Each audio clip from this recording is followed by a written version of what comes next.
අනෝමා ගන්තෙරේදී පැවැදි වූ අප මහා බෝසතාණන් අප්පද බොල කොහේ යන්නද බන් මෙච්චර හොඳට ලෑස්ති වෙන්නේ ඈ කොණ්ඩේ පීරනවා ආයි බලනවා පැත්තකින් පලාපු ගව් මුකුත් ඇඳලා කොහේ යන්නද මේ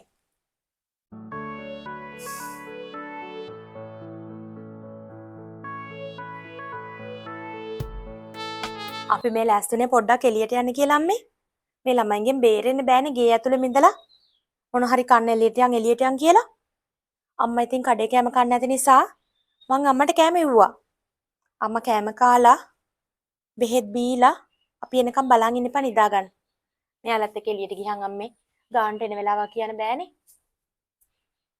සුදු මහත්තයා පුතේ ඉක්මනට ලෑස්ති වෙන්න. අප්පච්චි දැන් එන ගමන් කියලා කෝල් කළා. ඉක්මන් කරන්න. ඇවිදින්ට යන්න එළියේ. මේ වයසක මාව ගෙදර දාලා මූ සවාරි යනවා.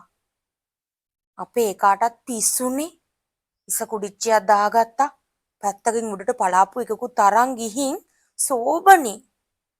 මම මේ කියවපු ජරාව කකා ගෙදරින්ට ඕනි. යවන්නම්කෝ මං එළියට.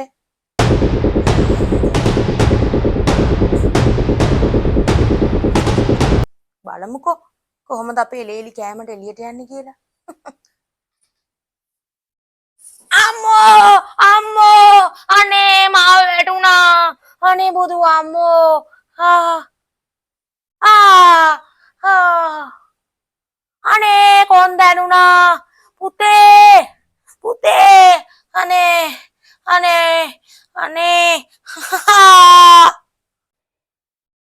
ඇයි අනේ කෑ ගහන්නේ ඇයි අනේ ඇයි අම්මේ ඇයි මේ වැටිලා මොනවා කරන්න ගිහලා දනේ මේ වැටුනේ අල්ලන්න කොහෙන් අල්ලන්න මාව ගන්න පුතේ අනේ පුතේ හරි අමාරුයි අම්මේ පුතේ අම්මේ මාව කාමරේට එක්කන් ගිහිල්ලා අනේ තෙල් ටිකක් ගාපන් පුතේ අනේ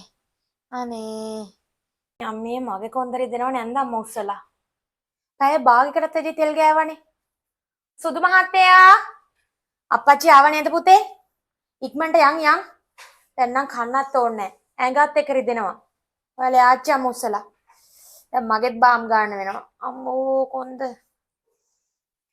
කොහේ යන්නද අම්මේ ආච්චි අම්මා වැටුණ නිසා අප්පච්චි කියනවා ගෙදරින්මු කියලා